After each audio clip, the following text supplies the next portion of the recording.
तो कल्कि के जैसे पहले दिन की शुरुआत हुई है उससे ये बात तो कंफर्म है, मूवी ब्लॉकबस्टर के ऊपर कुछ ना कुछ रिकॉर्ड, कुछ ना कुछ छाप छोड़ के जाएगी। बाय द वे कल्कि 2898 AD अगर तुम लोगों ने नहीं देखी है तो तुम लोगों को मैं रिक्वेस्ट करूंगा तुम लोग इस वाली वीडियो को यहीं पर एंड कर दो, वरना तुम्हें स्पॉइलर जाने के लिए मिलेंगे अगर मूवी देख के आए हो। So hello everybody and welcome to this video. इस वीडियो के अंदर हम लोग बात करने जा रहे हैं एक सबसे बड़े क्वेश्चन के बारे में, जो कि नाग अश्विन सिनेमैटिक यूनिवर्स के पहली मूवी के बाद तुम्हारे दिमाग में होगा। क्या जो प्रभास है वो डबल रोल प्ले कर रहा है? क्या प्रभास जो भैरवा का कैरेक्टर प्ले कर रहा है, क्या भैरवा ही कर्ण है या फिर नहीं? क्या महाभारत का जो अश्वत्थामा सिर्फ वो नहीं लेकिन साथ ही में कर्ण भी जिंदा है? तो ये कुछ क्वेश्चंस हम लोग इस वाली वीडियो में डिस्कस करेंगे एंड आई रियली होप मैं सभी का आंसर दे पाऊंगा इस वाली वीडियो से। मैंने वीडियोस को पार्ट्स में डिवाइड करके रखा हुआ है। पहली बात है, कुछ सिमिलैरिटीज रखी है नाग अश्विन ने भैरवा के कैरेक्टर के अंदर और एक्चुअल में महाभारत के ग्रेट वॉरियर कर्ण के कैरेक्टर में, क्योंकि तुम्हें अगर याद होगा, तुमने महाभारत देखी होगी, तो जो कर्ण है उनको एक अच्छा खासा वरदान था और वो था अजय रहने का, यानी कि वो हार नहीं सकते हैं,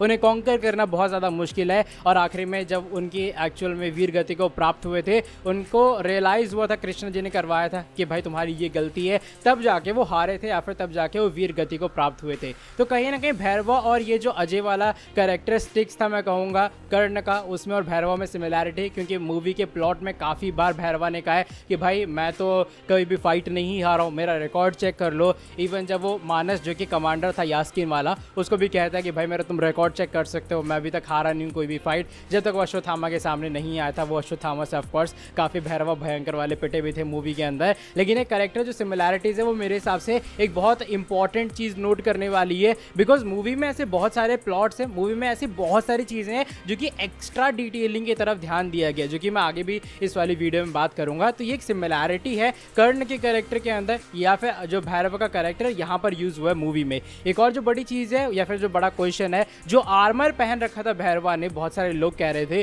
क्या ये कर्ण का कवच है, जो कि ऑफकोर्स वो सूर्य पुत्र थे तो उन्हें कवच मिला हुआ था, उस कवच से उनकी बॉडी एकदम कहते हैं ना लोहे टाइप की हो गई थी, उनको हराना बहुत मुश्किल था। लेकिन हुआ क्या, कृष्णा जी ने आखिरी में इंद्रदेव से रिक्वेस्ट की तो इंद्रदेव आए, उन्होंने एक मॉन्क के रूप में आए थे और उन्होंने जो कर्ण है उनसे उनका जो पूरा कवच एंड कुंडल है वो दान में मांग लिए, और कर्ण बहुत बड़े दानी थे इसलिए उन्होंने वो चीज़ें डोनेट भी कर दी। और इंद्रदेव बताया जा रहा है वो चीज़ अभी फिलहाल हिमालय वगैरह लेकर चले गए थे। कुछ ऐसे भी बिलीव्स हैं इंटरनेट के ऊपर जो कि मैंने पढ़े कि वो शायद उड़ीसा के किसी टेम्पल के अंदर एकदम रखे गए हैं और ऐसा माना जाता है वहाँ पर वो आज भी एग्जिस्ट कर रहे हैं। तो देखो इसका मतलब ये तो सिंपल है कि जो भैरवा है वो उसके पास कर्ण का कवच तो बिल्कुल भी नहीं है। अगर तुम ये कह रहे हो जो कवच उन्होंने महाभारत में यूज़ किया था वो भैरवा के पास कवच है जो कि उनका पूरा लोहे वाला आर्मर है, तो ऐसा नहीं है। देखो कल्कि 2898 AD जो नाम है, जो ईयर है, वो सिग्निफाई करता है उस बात को कि मूवी आज से बहुत साल बाद की है। तुम देखोगे मूवी के अंदर बहुत सारे हाईटेक वेपन्स, बहुत सारे हाईटेक व्हीकल्स तुम्हें मिल जाएंगे, तो ये बताता है वो आर्मर जस्ट उसका पार्ट है। तुम उसे कर्ण के कवच से बिल्कुल भी कंपेयर मत करो। और ये मेरे हिसाब से जो इंद्रदेव लेकर गए थे उस चीज़ को,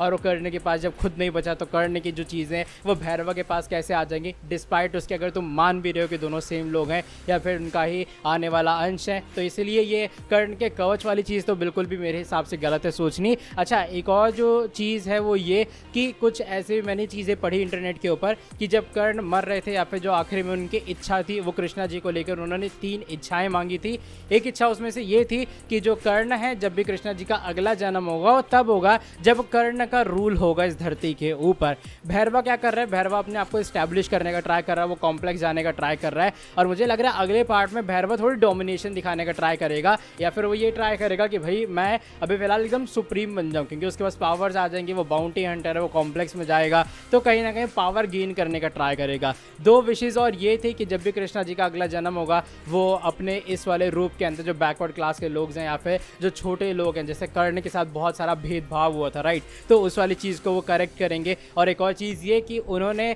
ऐसा मांगा था कि उनके जो अंतिम संस्कार है वो उस जगह पे किया जाए जहाँ पर कोई भी पाप ना हुआ हो। तो आखिरी में कृष्णा जी धरती पे तो ऐसी दुनिया बची नहीं थी या फिर जगह बची नहीं थी, इसलिए उन्होंने अपने ही हाथों में उनका जो अंतिम संस्कार किया था। ये कुछ बताया जाता है हिस्ट्री के थ्रू। तो मेरे हिसाब से शायद नाग अश्विन का जो सिनेमैटिक यूनिवर्स है इन तीनों वचन में से कोई एक वचन को लेके भी कनेक्टेड होगा। जैसे मैंने रूलर वाली बात कही तो शायद वो कहीं ना कहीं कनेक्टेड हो सकती है इस पूरी चीज़ से। एक और जो बड़ी चीज़ है वो ये है कि अगर तुम लोग मूवी देखोगे तो मूवी में तुम्हें बहुत सारे रेफरेंसेस मिलेंगे जो कि महाभारत के कर्ण से और शायद भैरवा के इस वाले कैरेक्टर से मैच करते हैं। मूवी में एक पार्ट आता है या फिर मूवी मूवी में एक सीक्वल आता है जब कॉम्प्लेक्स से निकाल दिए जाता है हमारा भैरवा, तो बैठ के एक जगह पे ड्रिंक कर रहा होता है, वहाँ पे वो अपना फ्यूचर पूछते हैं किसी इंसान से, और उस फ्यूचर के पूछने के तुरंत बाद वो कहते हैं कि एक दिन वो राज करेगा, ऐसा वैसा होगा, और वो पॉइंट आउट करता है एक बड़े से जाइंट व्हील की तरफ, और उसके ऊपर जैसे वो पॉइंट करता है बिजली कड़कती है, बिजली उसके ऊपर गिरती है, आग लग जाती है हल्की सी उसमें में, और वो जो जाइंट व्हील है वो गिरने चलता है, जिसको भैरवा अपने एक हाथ से रोक लेता है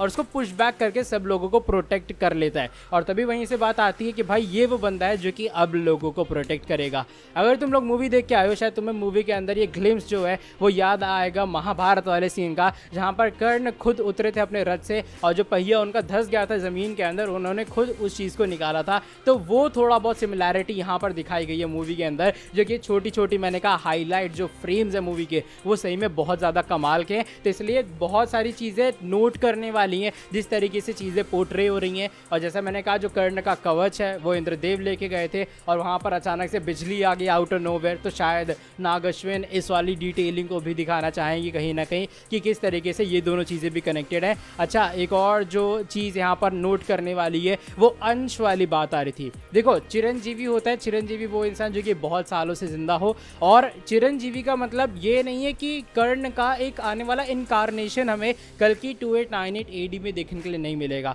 एक बात ये है कि कर्ण को शायद मोक्ष की प्राप्ति हुई थी महाभारत के अंदर, लेकिन ऐसा माना जा रहा है कि शायद ऐसा हो कि कर्ण का छोटा सा जो अंश है या फिर कर्ण का जो छोटा सा एक कहते हैं ना अगला ब्लड लाइन मेंबर तो नहीं कहूँगा मैं, लेकिन अंश मेरे हिसाब से वो सही वर्ड होगा जस्टिफाई करने के लिए, तो वो भैरवा के अंदर आएगा। तुम लोग ये मत सोचो कि भैरवा अगर नाग अश्विन पोर्ट्रे भी करता है इस तरीके से कि भाई भैरवा जो है वो कर्ण का इनकारनेशन है, तो चीज़ पॉसिबल नहीं है। मे भी हो सकता है हिस्ट्री की कोई डॉट जो है वो कनेक्ट करके नाग अश्विन उस चीज़ को पोर्ट्रे कर दे कि भाई ये चीज़ ऐसे पोर्ट्रे हम लोग कर रहे हैं। तो चिरंजीवी पूरे तरीके से डिफरेंट कॉन्सेप्ट है। अगर चिरंजीवी वाला वर्ड में कहता है कि भैरवा चिरंजीवी है कर्ण का या फिर कर्ण चिरंजीवी है, तो वो कॉन्सेप्ट तब आता है अगर कर्ण हिमसेल्फ वो आते और वो अभी तक जिंदा होते। जैसे अश्वत्थामा है वो महाभारत काल से जिंदा है, तो एक इनकारनेशन में, एक अंश में और एक चिरंजीवी में बहुत बड़ा फर्क है, जो कि मुझे लगा ज़रूर बताना चाहिए कि किस तरीके से स्टिल चीज़ें कॉन्सेप्ट जो है वो बना सकती हैं। और ये कुछ छोटी मोटी डिटेल्स थी जो कि मुझे लगा बतानी चाहिए पूरी मूवी की।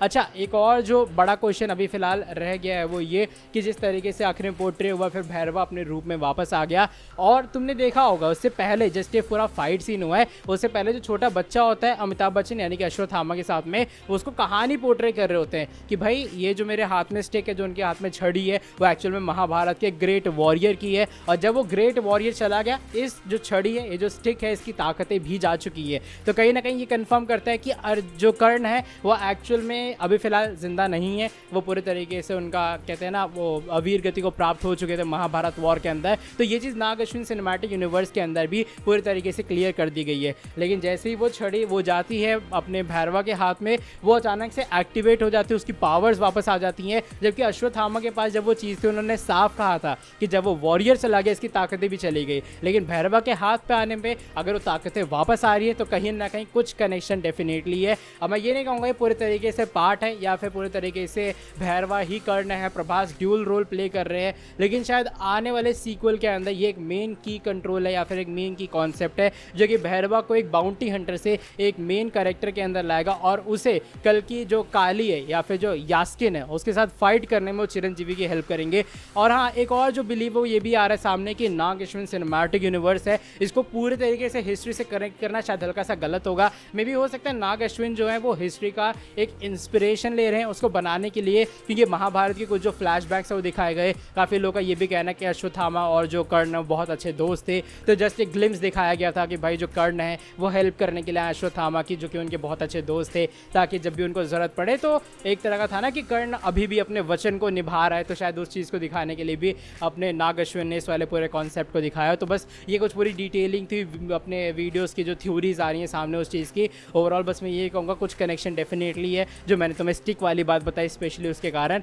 तो बाकी देखते हैं मैं और आने वाले वीडियोज़ के अंदर ईस्टर एग जो हिडन डिटेल्स है मूवी की कवर करूँगा। मूवी को तुम OTT पे आने तो उसकी इतनी सारी डिटेल्स आएंगी सामने लिटरली, जो कि तुम लोग देख के कहोगे वाह भाई इन लोगों ने क्या फिल्म बनाई है। और एक बार फिर से कहूँगा, अगर तुम लोग नहीं देख के आए हो, तुमने वीडियो ये यहाँ तक देख लिए तो आई गेस तुम लोगों को मूवी में और इंटरेस्ट आ गया होगा तुम्हें स्पॉयलर जानने के बाद। तो अगर तुम लोग देखना चाहो तो डेफिनेटली जाओ थिएटर्स, एक मस्ट वॉच मूवी में इसे डेफिनेटली कहूँगा। इसके अलावा एक full detail explain video, break down video भी मैंने चैनल के ऊपर डाली है, अगर तुम लोगों ने वो लोगों ने नहीं देखी जाके देख लो। तो चलो इस लंबी चौड़ी वीडियो को मैं यहीं पर एंड कर रहा हूँ। वीडियो पसंद आई है वीडियो को नीचे लाइक कर दो, चैनल को सब्सक्राइब कर दो और बेल नोटिफिकेशन को ऑन कर दो ऐसे और मूवीज़ रिव्यूज़ और ऐसे हिडन डिटेल्स वगैरह की वीडियोज़ के लिए। तुमसे मिलूंगा आके ऐसी और अच्छी वीडियो के अंदर। Till then bye bye, take care.